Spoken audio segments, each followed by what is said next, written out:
이재명 대통령이 우리나라는 이제 거주와 투자가 불가분의 상태에 있다는 걸 이제는 인정하고 거부하면 안 된다. 이런 얘기예요.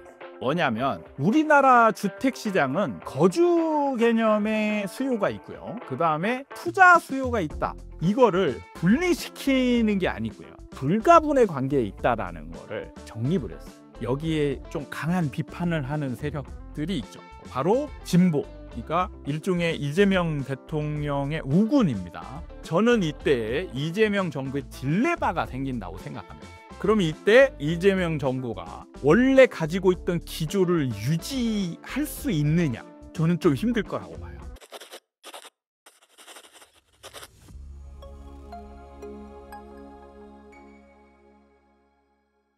하나, 둘, 셋.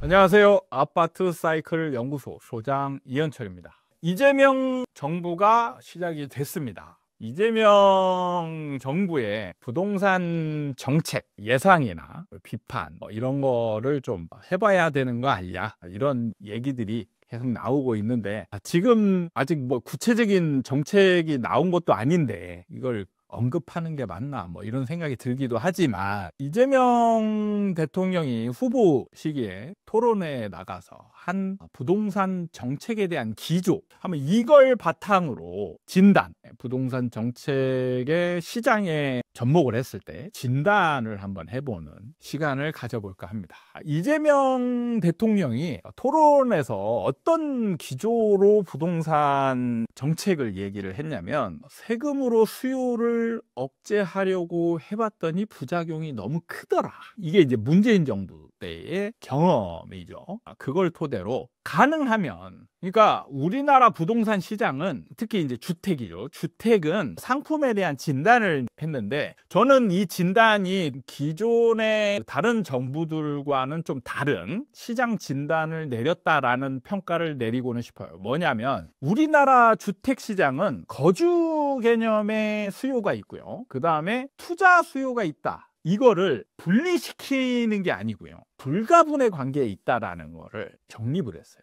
저는 이게 되게 중요하다고 생각하는데, 그동안에 제가 계속 주장해왔던 우리나라는 실거주는 1도 없다. 이거와 맥락이 일치되는 얘기예요. 실질적인 진단을 해보면 거주와 투자가 불가분의 상태에 있다라고 진단할 수 있어요. 그냥 무조건 둘이 같이 가는 거예요. 근데 그동안에 다른 정부에서는, 특히 문재인 정부는 실거주를 굉장히 강조했습니다. 실거주. 그래서 투자 수요는 있다. 근데 투자 수요는 투기꾼으로 규정을 했어요. 그래서 다주택자를 때려잡는데 포커스를 맞췄어요. 근데 제가 여기서 구멍이 있다라고 했어요. 그게 뭐예요? 1주택자에 대한 투기 수요는 어떻게 할 거냐? 그거를 규정을 잘못 지으면서 실거주는 도와줘야 되고, 이렇게 된 거예요. 그러니까 1주택자가 투기꾼이 되면 어떻게 해요? 문재인 정부는 도와줬습니다.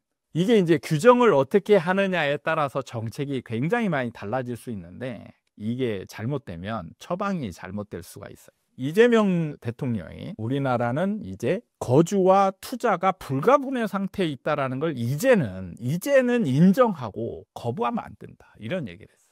그래서 투자로 하려고 하는 사람을 억지로 너무 막으려고 하다 보면 이게 이제 부작용이 좀 생긴다, 이런 측면에 이제 얘기를 하면서, 가능하면 공급을 늘리고 시장 안정화를 추구하고, 그 다음에 투자 수요를 좀 제어할 필요가 있는데, 이거를 규제로 제어하는 것보다는 합리적인 선택에 의해서 다른 상품을 선택하도록 유도하겠다. 그래서 그 맥락에서 뭘 주장하냐면 우리나라 주가지수 5천을 얘기한 거예요. 우리나라 투자자들이 자꾸 부동산 하는 이유가, 안정적으로 돈을 벌 수 있는 투자처가 부동산이 유입했다는 거죠. 그래서 주식시장의 투명성을 공고히 하고, 그 다음에 주가 조작이나 시장이 원활하게 돌아가는 걸 방해하는 요소들은 다 제거하겠다.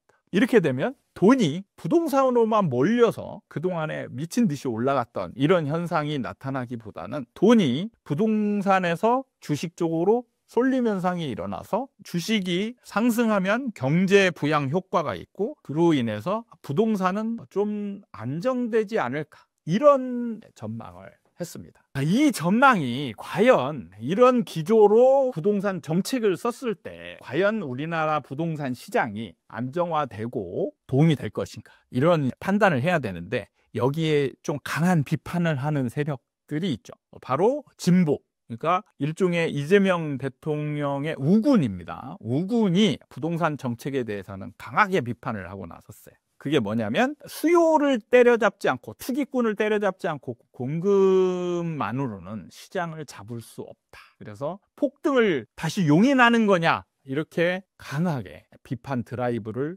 걸고 나섰습니다. 참 어렵습니다. 어느 한쪽에서는 규제를 다 없애고 시장의 흐름에 맡겨라, 이렇게 하는 세력이 있고, 아니다, 우리나라는 투기꾼들을 때려잡아야 된다, 그래서 강한 규제 정책을 써야 된다, 이렇게 주장하는 세력들이 있습니다. 이 속에서 시장의 안정을 추구해야 될 정부가 어떤 행동을 해야 되는지 굉장히 어려운 상황에 놓여 있는 것은 맞습니다.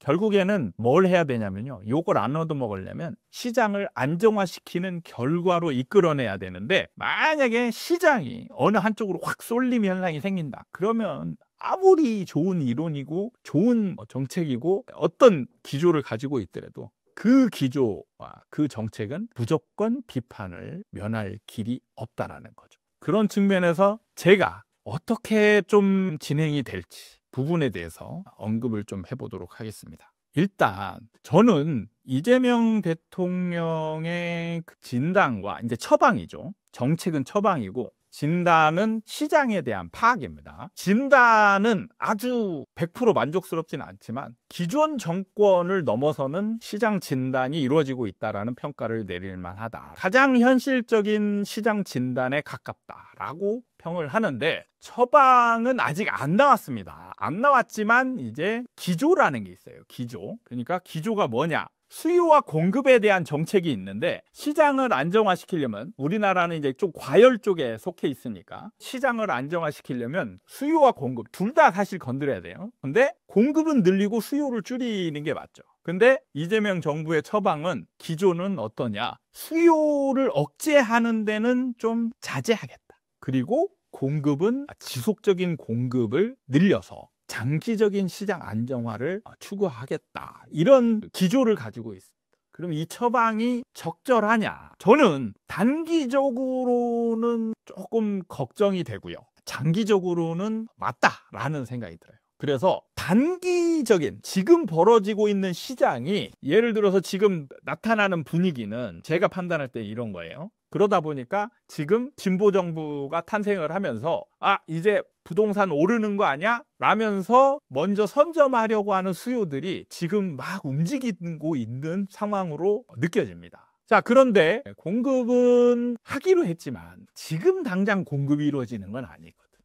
공급이 약간 딜레이 시간이 있습니다. 그리고 수요는 지금 일어나고 있어요. 단기적으로 우려스러운 이거를 뭐냐면, 수요와 공급이 미스매칭이 되고 있는 중이에요. 미스매칭이 되고 있는 거를 이 상태에서 만약에 정부가 적절한 대책을 안 하고 약간 방관 자세로 놔두어서 둘 중에 하나가 될 수 있어요. 이게 시장의 힘이 좀 약하니까 수요가 자연 발생적으로 줄어들 수도 있고 우연적으로 늘어날 수도 있습니다. 이거는 지금 상황에서 예측하기는 좀 어려워요. 그런데 만약에 이게 자연 발생적으로 줄어든다라면 이때부터는 저는 이제 수요를 억제하는 정책은 거의 쓸 필요가 없습니다. 그냥 장기적인 공급만 늘리게 되면 시장 안정화는 저절로 이루어지게 됩니다. 근데 문제는 여기서 우연히 시장에서 발생된 기대 수요라든지 불안 수요가 조금 지속적으로 발생을 하게 됐을 때, 저는 이때 이재명 정부의 딜레마가 생긴다고 생각합니다. 딜레마가 뭐냐? 자, 시장의 억제책을 가능하면 안 쓴다고 했는데 수요는 지금 늘어나면서 지금 가격이 막 올라가는 현상이 생기고 있어요. 근데 공급을 늘려야 되는데 부동산의 공급은 시간차라는 게 있습니다. 바로 내가 원한다고 그때 공급이 되는 게 아니에요. 그러면 시간차가 생기죠. 공급은 없는데 지금 수요가 막 생기고 있어요. 그래서 가격이 오르면 이때 문제는 계속 오르게 되잖아요. 그러면 잠재해 있던 대기 수요가 있어요. 이 대기 수요가 가격이 안 오르면 그냥 대기 수요로 남을 수요인데, 이 대기 수요가 가격이 오르게 되면 진짜 수요로 변할 가능성이 있습니다. 그럼 이때 이재명 정부가 원래 가지고 있던 기조를 유지할 수 있느냐? 저는 좀 힘들 거라고 봐요. 규제를 할 수밖에 없다. 그러면 기조가 바뀐 상황이 돼. 그래서 저는 평가를 하자면 진단은 제대로 했는데 처방이 좀 아쉽다. 처방을 너무 장기적인 측면으로만 봤다. 장단기를 구분을 해서 단기적으로, 그러니까 수요와 공급이 일치하지 않는 측면을 고려해서 지금에 일어나는 수요는 수요 억제책으로 누를 수밖에 없다. 이런 측면의 그 정책이 조금 생각이 부족한 게 아닌가. 이런 측면의 평가가 있을 것 같습니다. 자, 그러면 이 부분에 대해서 좀 주변에 사람들이 좀 궁금해하고 있는 내용들이 있더라고요. 그 부분에 대해서 한번 질문을 받아보고 그 질문에 대한 답을 좀 해보도록 하겠습니다.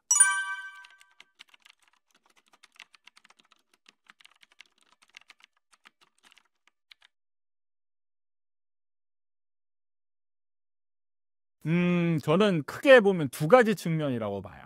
첫 번째는 이제 수요 억제인데, 제가 진단을 좀 잘못했다고 했죠. 진단을 잘못하면서 뭔 문제가 생겼냐면, 자, 실거주, 무주택자가 주택을 사는 경우 이 사람은 정말 실거주 목적만 있을까? 아니면 여기에 플러스 투기적 목적이 포함되어 있을까를 판단을 했었어야 되는데, 문재인 정부 때는 투기적 수요는 배제했던 그 부분이 가장 큰 원인 중에 하나다. 그래서 무주택자가 1주택자가 되면서 투기적 수요로, 그러니까 제가 우리나라는 거주와 투자는 불가분의 관계다. 절대 분리할 수 없다. 무조건 포함되어 있다. 그 시기에 실거주자도 투기 수요다라고 얘기를 했어요. 투기 수요이기 때문에 이 사람들도 제어를 할 수 있는 정책을 썼어야 되는데 전혀 쓰지 않았어요. 그래서 이 다주택자를 수요를 억제했지만 수요가 없어진 게 아닌 굉장히 많은 수의 무주택자가 1주택자로 하는 자가 수요,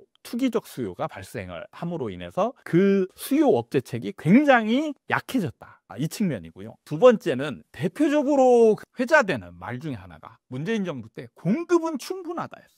그러니까 이 부분도 진단이 아주 잘못된 게, 이 투기적 수요가 발생하면 어떤 현상이 생기냐면 초과 수요라는 게 생깁니다. 초과 수요가 생기면 공급이 안정시장을 전제했을 때 공급이 충분한 공급이 이루어지고 있다고 하더라도 현재 그 상황에서 초과 수요가 생기면 이때 무조건 어떤 상황이 됐던 공급 부족 사태가 발생해요. 그래서 이때는 뭘 했어야 되냐면 공급을 많이 늘렸어야 되는 거예요. 왜? 초과 수요 상태이기 때문에 공급이 지금 안정 상태에서 충분한 거지, 지금 초과 수요 상태에서는 굉장히 부족한 상태가 된 거예요. 그렇기 때문에 공급을 늘려서라도 이 초과 수요에 대응할 수 있는 공급을 만들었어야 되는데 그 준비가 거의 안 됐다. 그 두 가지 측면에서 실패할 수밖에 없는 부동산 정책이 되었다라는 얘기를 하고 싶습니다.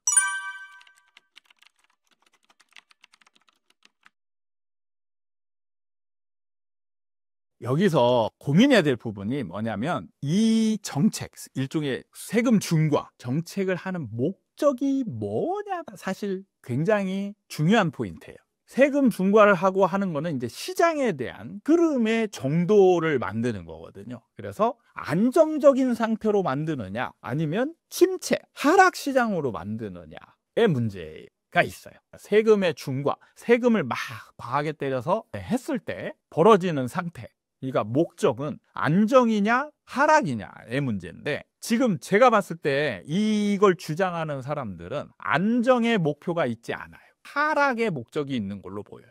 그리고 실제로 이걸로 효과를 내면 실제로 시장은 절대 안정되지 않습니다. 하락하게 돼 있어요. 근데 정부 입장에서는 그래서 이 정책을 받아들이기 힘든 겁니다. 받아들이기 힘든 이유는 뭐냐면, 정부는 어떤 부동산 시장 상태를 만들고자 하고 어떤 상태가 가장 좋은 상태인가를 파악을 해야 되는데, 지금 이 사람들이 원하는 시장 상태와 정부가 원하는 시장 상태가 괴리가 커요. 정부는 안정된 시장, 조금 더 나가자면 상승이냐 하락 쪽이냐 조금 더 기울어진 포인트를 얘기하자면 상승 쪽이에요. 경제든 뭐든 안정적인 인플레이션 상태가 가장 좋은 겁니다. 그렇기 때문에 집값도 안정 속에서 약간의 상승이 가장 정부가 바라는 상태예요. 근데 반대로 하락을 한다. 이거는 정부가 오히려 폭등보다 더 싫어하는 상태예요. 왜? 정부는 발전하는 게 조금이라도 좋은 상태이기 때문에 폭등과 폭락을 얘기하자면 어느 쪽이 정부가 원래 추구자는 기조 쪽에 가까워요? 차라리 폭등 쪽에 그 기조가 가까운, 주로 이제 과한 세금 정책을 얘기하는 사람들은 주로 이제 진보 쪽이죠. 진보 쪽의 사람들이 얘기하는 거는 결국에는 안정을 얘기하지만 전문가 입장에서 보면 이게 안정화 되잖아요. 그러면은 절대 안정화에서 끝나지 않습니다. 하락으로 가버려요. 그래서 정부가 추구하고 있는 기조와는 완전히 반대되는 쪽이기 때문에 이거를 과하게 쓸 수가 없어요. 그래서 문재인 정부 때 얘기 나왔던 게 있습니다.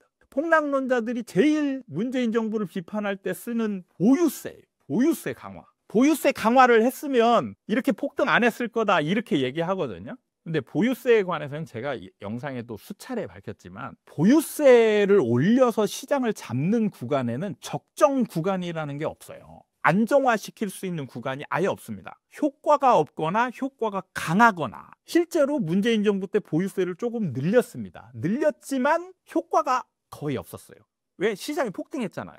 그리고 여기서 더 늘리면 똑같습니다. 조금 더 늘렸을 때도 효과가 없거나 효과가 있으면 어떻게 돼요? 안정이라는 게 없습니다. 무조건 폭락이에요. 그러니까 정부는 이 정책을 쓸 수 없어요. 과하게 쓸 수 없다는 거예요. 그러니까 정부가 바라는 시장이 아닌 거예요. 오히려 차라리 폭등 시장이 좀 더 낫다니까요. 그렇기 때문에 보유세를 강하게 써가지고 시장을 거꾸로 틀리는 일은 하고 싶지 않은 겁니다. 그래서 진보 쪽에서는 아쉽죠. 야, 그것만 했으면 시장을 잡았을 텐데. 잡는 게 아니고 폭락으로 만들고 싶은 거죠. 폭락으로 만들고 싶지는 않아요. 정부는. 시장을, 수요는 때려잡으면서 공급을 안 했다는 얘기는 뭐냐면 안정화시키고 싶었던 거예요. 안정화. 이렇게 수요를 때려잡았는데 공급까지 많이 하면 어떻게 돼요? 시장이 떨어질 것으로 생각한 거예요. 물론 지금 집값이 좀 과한 측면이 있어요.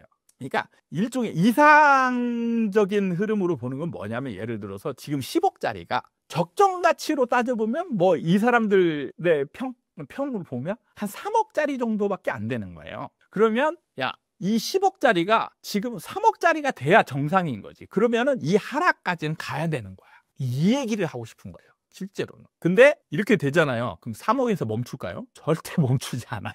더 빠질 수 있습니다. 일본처럼 될 수 있어요.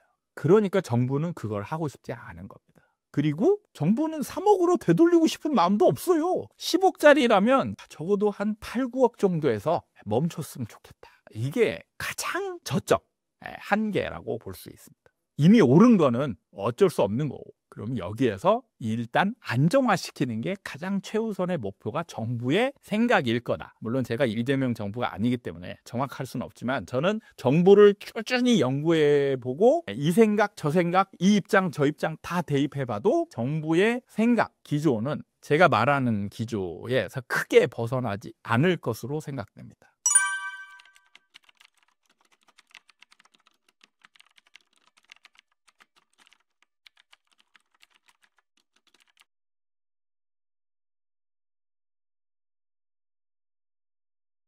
정부의 그 기조, 이런 평을 좀 하면서 얘기를 했었는데, 단기적으로는 늘어날 수 있는 수요. 그러니까 이게 자연 발생적으로 줄어드느냐, 늘어나느냐를 좀 지켜봐야죠. 그러니까 지금 섣부르게 할 필요는 없고 조금 지켜봐서 이게 수요가 자연 발생적으로 줄어들 수도 있고 조금 늘어날 수도 있어요. 늘어날 때 가만히 방치하면 이 공공임대 늘리는 정책이 소용이 없을 수 있어요. 왜냐하면 그 상태가 지속되면 수요가 계속 폭증하는 상태가 만들어지거든요. 그렇기 때문에 소용이 없는 상태가 되기 때문에 일시적으로 수요 억제책을 반드시 써야만 한다. 이거는 알아두셨으면 좋겠다. 그것밖에는 대안이 없어요. 수요 공급으로 봤을 때 공급을 늘리고자 하지만 시간차가 생긴다고 했죠. 이 시간 동안에는 결국에는 수요가 늘어나는 상황이 생기면 수요 억제책을 쓸 수밖에 없다라는 거죠. 그러면 수요 억제책은 뭐죠? 규제를 쓸 수밖에 없습니다. 근데 이제 제가 생각했을 때 세금을 늘리는 정책을 쓰지 않겠다. 저는 그 기조를 지키면서 수요를 줄일 수 있는 방법은 있다고 생각해요. 이게 뭐냐? 바로 대출을 규제하는 거죠. 대출 규제는 세금 정책이 아닙니다. 대출을 좀 힘들게, 일시적으로 힘들게 해버리면 수요는 억제될 수 있다. 그러면은 그동안의 기조는 지키면서 수요 억제책으로 작용할 수 있는 정책 효과는 발휘할 수 있다. 그리고 시장은 지금 힘이 2020년, 21년과 비교하면 현저하게 힘이 약합니다. 2020년, 21년 같은 경우는 자동차로 비유하자면 자동차가 한 시속 120km로 달리고 있는 중이에요. 이때 브레이크를 딱 밟는 거예요. 규제 정책을 딱 쓰면 어떻게 되냐? 멈추지 않고 스키드가 생기죠. 근데 지금은 어떠냐? 시속 많아야 한 7, 80km 정도에 달리고 있는 차와 비슷할 수 있어요. 그러면 이때 브레이크를 딱 밟으면 어떻게 돼요? 스키드가 별로 안 생길 수 있죠. 그래서 규제를 하면 부동산이 오른다라는 이런 논리와 명제도 이 측면에서 이해하면 됩니다. 빠르게 달리는 구간에서는 스키드가 있기 때문에 규제를 했기 때문에 오른 것처럼 느껴지는 거지, 규제를 해서 오르는 게 아니고 규제를 했지만 올라간 거예요. 그리고 나중에는 그 힘이 약해져서 멈추게 되는 겁니다. 그리고 빠르게 달리지 않을, 시장의 강도가 세지 않을 때는 규제책을 쓰면 멈추는 속도와 효과가 빠르게 된다. 이 측면을 이해하시면 정책을 쓰는데 도움이 되지 않을까, 이런 생각을 합니다. 이재명 정부의 부동산 정책에 대한 진단과 평가, 예측을 한번 심도 있게 한번 해봤습니다. 단기적으로 얼마 동안은 약간 딜레마에 빠지는 구간이 있을 것 같아요. 그 딜레마를 자연 발생적으로 해소할지 아니면 적극적으로 해소하는 상황이 발생할지, 그 측면을 보면서 한번 이재명 정부의 부동산 정책을 지켜보는 흥미가 있지 않을까, 이렇게 생각하면서 한번 같이 관심을 가지고 지켜보면 좋지 않을까 생각이 듭니다. 자, 오늘 영상은 여기서 마치도록 하고 다음에 여러분에게 도움이 되는, 생각할 수 있는 그런 영상을 만들어 드리겠다 약속하면서 이만 마치도록 하겠습니다. 감사합니다.